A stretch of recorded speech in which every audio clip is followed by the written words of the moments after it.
friends, welcome to the channel. I'm Olivia, and if you've never seen my face before, you can consider me your fragrance fairy godmother. So I was having a look back through my videos, and I realized that it's been quite a while since I've given you guys a perfect 10 out of 10 fragrance list. And obviously I try a lot of different fragrances, so the criterion of this is quite high. Not only does it have to have a very astounding scent profile, but the longevity has to be there and the quality has to be there as well. And let me tell you, I put so much thought into this list, and I feel like I got the cream of the crop. I got the goods that we're looking for. And as some of you might have seen over on my Instagram, I am an affiliate with soavantgarde.com. If you are a niche fragrance lover and you have never checked out soavantgarde.com, that is the place to be because they have all the niche fragrances that you could want. They have everything. So I was talking with the gals at So Avant Garde, and they asked if I wanted to hook up my fragrance family with a little bit of a weekend discount. So all of the fragrances in today's video, plus many other on their website, are going to be 30% off this weekend. There are some exclusions. I'll put all of the information down below. Because let's be real, as much as we love niche fragrances, they can be very hard on the wallet, so if we can do anything to soften that,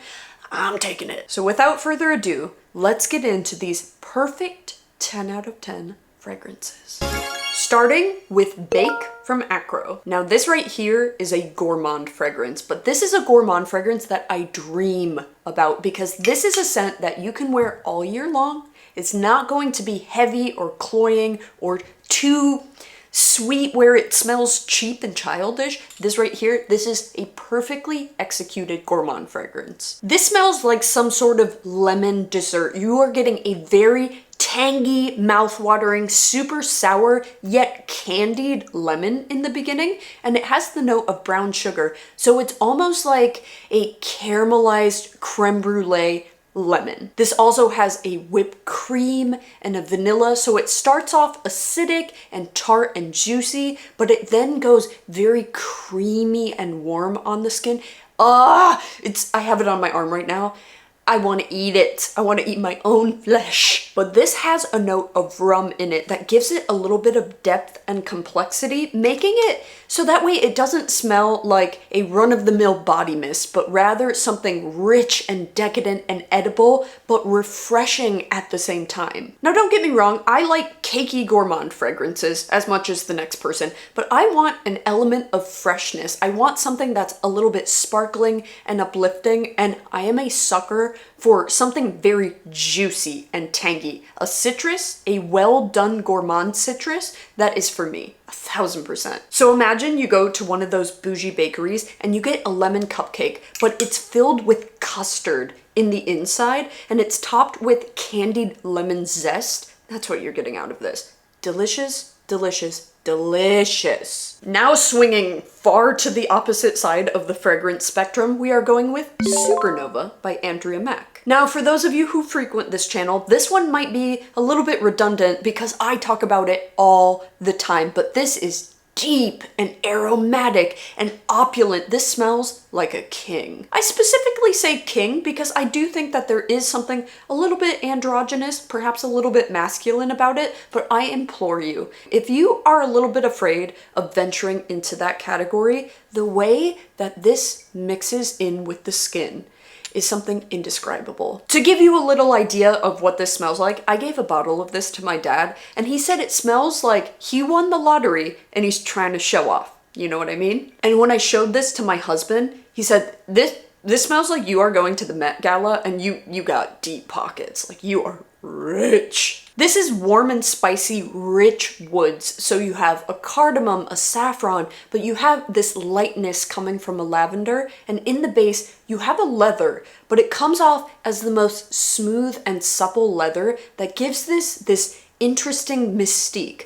Because myself, I'm a little bit, I don't love leather heavy fragrances, but this is more of a rich resinous wood that has this warmth coming from it. And there is a little bit of sweetness on my skin, but I've smelled it on other people and they don't quite get the sweetness. So it really depends on your chemistry, but this smells opulent. And for those of you who were curious to try an oud fragrance, but they don't typically agree with you, this has oud, but this is a very safe oud. It just comes off rich and woody, warm and cocooning. This is fantastic. I can't speak about it highly enough. And next is Gossip Night by Greety. Now, as you guys might have recalled in a past video of mine, I said that I really struggle with peach fragrances because there's something about peach that goes sour on my skin, but not sour in a fun lemony way, but sour in a stomach acid sort of way. And this right here is a peach fragrance, but this is a very well done peach fragrance. I feel like I'm a little late to the game on this one because a lot of people have talked about this fragrance for a long time, and it took me a long time to get around to it,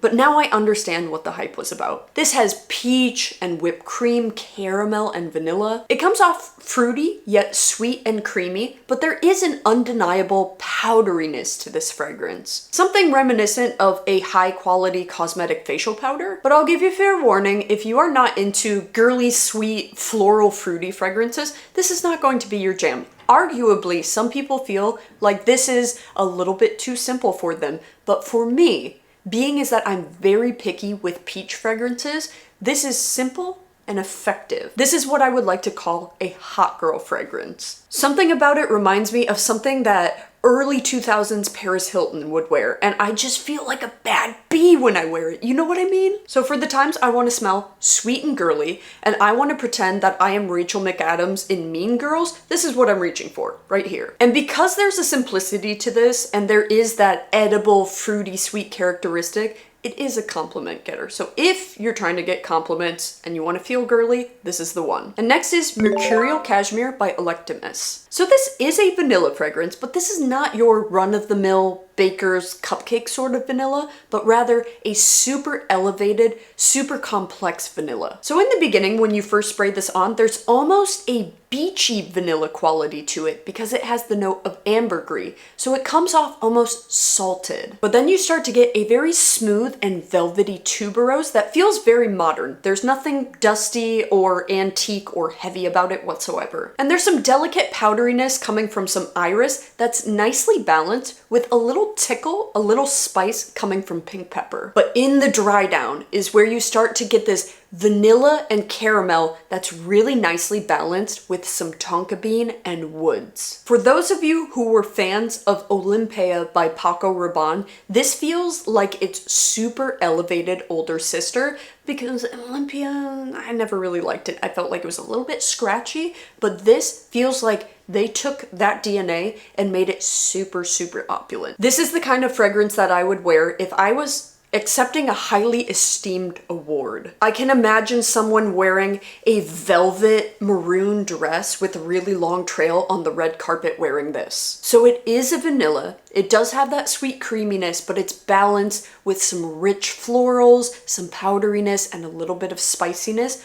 with a deep musky woody base. But does all of that without ever feeling heavy, yet lasting for 12 hours plus. One time I wore this, I sprayed it in my hair, I fully washed my hair, and it still smelled like it after my hair dried. That's crazy. So if you're a fan of vanilla, but you want something that's just way more complex than a lot of vanilla fragrances on the market, this would be your friend. And next is Sirene by Fragrance Dubois. So this is a cherry fragrance, and you might have seen a past video of mine in which I first got this, and I said that the opening smelled like cherry fruit punch. But the way that this bottle has matured makes me believe in cherry fragrances again. Because in the beginning, I was getting something a little bit more pink like the bottle, something that's bright and tart and juicy, but now I am getting something that is a dark, dark cherry juice. Not medicinal, not cough syrup whatsoever. And instead of being juicy, there's something creamy, almost milky about this. This is creamy dark cherry juice that's a little bit spicy on some really, really dark woods with a strong hit of incense. It went from being light and playful to being a monstrous powerhouse. And I wouldn't say that I'm an oversprayer, but I'm definitely not an undersprayer, and I can barely even get a dent in this thing because I do not need to put much on. It's a 1-2 spray sort of situation, and this is a compliment getter, although it's complex and unusual. And I really think the name Siren is so perfect because it has this this airiness, this lightness that kind of draws you in like the song of a siren, but then slowly starts to pull you out to sea with its darkness. It's incredible. And for those of you who tried Lost Cherry by Tom Ford and it didn't work out for you, but you're really craving a well done cherry, this one right here is a powerhouse. But give it a little bit of time, because when I first tried it, it was playful and bright and juicy. But now this thing has turned into a monster.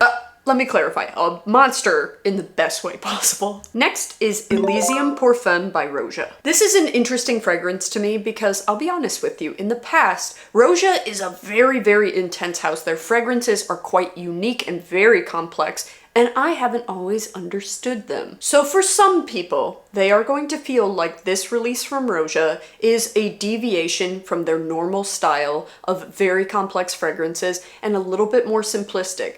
For some, too simplistic, but for me, this was a love at first sniff. Now this is a fruity floral fragrance, and from the notes, I think a lot of people expected this to be much more fruit forward, but to me and on my skin, this is very, very floral. But for me, this is done in a very effective way because it's the perfect hybrid between modern fragrances and a little bit of a nod to a vintage scent profile. We have a jasmine and a magnolia that feel robust, yet very light and airy at the same time. We have Ylang that gives it that creamy tropical floral touch. And we also have freesia and lily of the valley. And to me, that always creates this soapy characteristic. So this somehow takes florals that are still very full-bodied, that typically feel quite dense, yet somehow make them airy and clean and fluffy and approachable. It's got some delicate sweetness coming from fruits, but it's not as prominent as I expected from the notes. So to me, this is just a very well done, soapy, feminine, floral, slightly sweet fruity fragrance. So for some, this is going to be too simplistic when it comes to the house of Rosa, but for me, this was a love at first sniff. It's just a perfectly simple yet well executed floral fragrance. It's classic yet modern, has presence but is not overwhelming,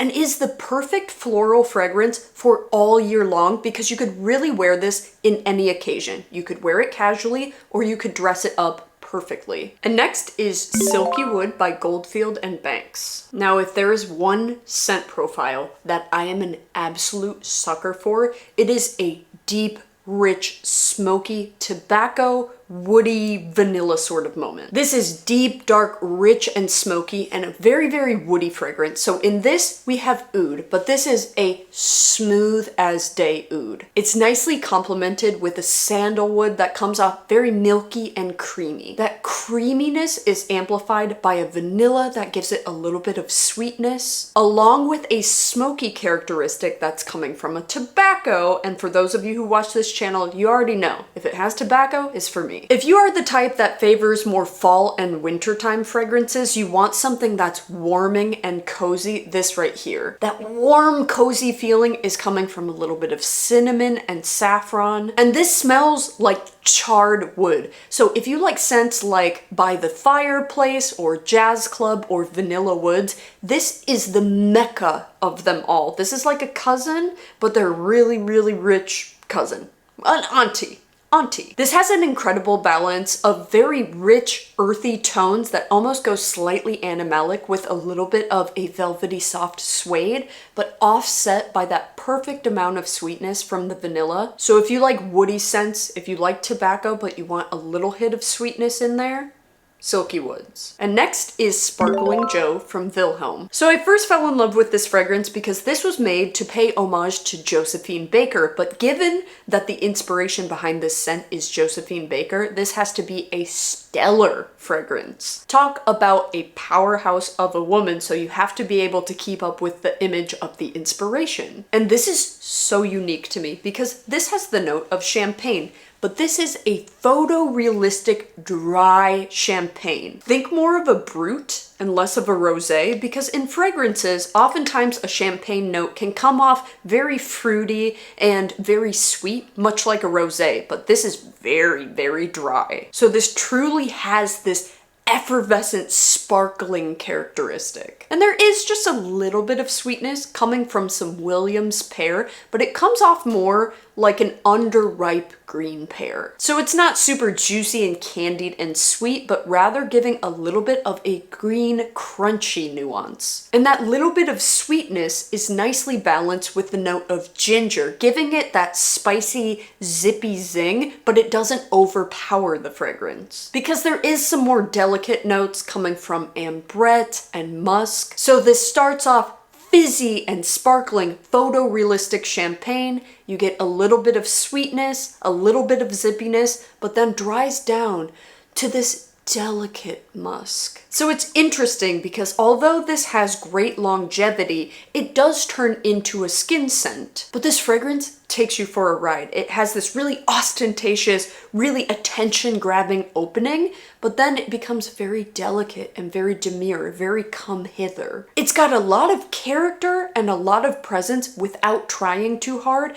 and it is very unique. I've never smelled anything like it. Now, I won't lie, for some people this is going to be a little bit too photorealistic, as if you've been at bottomless mimosas all day, you know what I mean? But for me, the journey that this fragrance takes you on has so many peaks and valleys that it's interesting and it really takes it to a different level. Next is Cheeky Smile by Jusbox. Now, I personally think that every single fragrance from Jusbox is a masterpiece. This is a brand that can do no wrong in my mind. All of their fragrances are incredibly well executed. Now, this one right here is a powerhouse like none other that is going to be the workhorse of your fragrance wardrobe. This is going to be one of those your skin but better molecular fragrances like Juliet Has a Gun Not a Perfume, or Milk by Deadcool, or Molecule 01 by Eccentric Molecules. Essentially, this can work as a fragrance enhancer for any fragrance that you layer over top of it, but this on its own has the most projection and the longest lasting staying power that I've ever experienced of any of these molecular type fragrances. And I know you might be saying to yourself, if you're not familiar with those type of scents, what does that even smell like? Well, it's a little bit hard to describe because these are the type of fragrances that really, really work with the individual wearing them. And they are going to help enhance your natural scent. So what's cool about this fragrance is it's not one that someone would come up to you and say, "Your fragrance smells amazing. I love your perfume. What are you wearing?" But rather, you naturally smell so intoxicating that I have to talk to you and I don't know why. If I add one spray of this to any fragrance in my collection, it extends the longevity like crazy. I don't even think it's intended to be a fragrance enhancer, but for me, that's how I use this. On its own, it smells like a clean, dry, woody fragrance with some amber, as opposed to the dark, rich, charred, smoky sort of woody fragrances that I was talking about. This is more delicate, yet somehow is a powerhouse. And this is one of those fragrances that when you smell it on paper, it's hard to understand. It doesn't smell like a lot, but then when it interacts with you, there's something about it that's so incredibly intoxicating and alluring that people will compliment you, but they won't know why. So if you try this, you ever sample it, don't smell it on the paper. It's not even worth to smell it on the paper. You need to experience it on your chemistry and see how you feel about it, but really test it out on your skin. And next is Elang Gold by Micallef. Now, I feel like this fragrance has a little bit of a cult following now. There are quite a few people that talk about it, but for good reason. This is absolutely a 10 out of 10. I have tried 1,000,001 coconut and vanilla fragrances, but I've never smelled any that smell like this. I don't want you to think of fresh coconut water that's sheer. I'd rather want you to think of a sprouted coconut, that when you crack it open, it almost has a buttery-like consistency that is super aromatic and oozing with flavor. That is the kind of coconut you're getting in this. And it's complemented with the vanilla, but the creaminess, in my opinion, is coming from the Ylang. That gives it this beautiful tropical floral feel, but smells like banana custard. It's creamy and floral and summery, but other fragrances with that scent profile simply cannot compare because this is leagues above. If historically you hate coconut scent, this will make you into a believer because my husband does not like coconut at all, but every time I wear this, he can't keep his nose off of me. That sounds weird, but it's true. And last on the list is Mumure by Plume Impression. Now, it is no secret by now that I am a sucker for fig fragrances, but this really ticks all the boxes of what I'm looking for in a fig fragrance. Because this is almost like the entirety of the fig tree itself. You have woodiness coming from the sandalwood that's going to feel like the bark of the tree. You have fig leaves that are going to give you that crunchiness of the leaves and the stem, and the only kind of green fragrance that I enjoy for some reason. But this also has the fig nectar that's going to give you that pulpy fruitiness along with a milky, sappy creaminess. So it's green and crunchy, it's fruity and smooth, but it's also woody. So it's very fresh, very dewy, very springtime, and I don't like green fragrances, but this is the perfect green fragrance. And there's almost something in the beginning of this that is reminiscent of the scent that you get on your fingers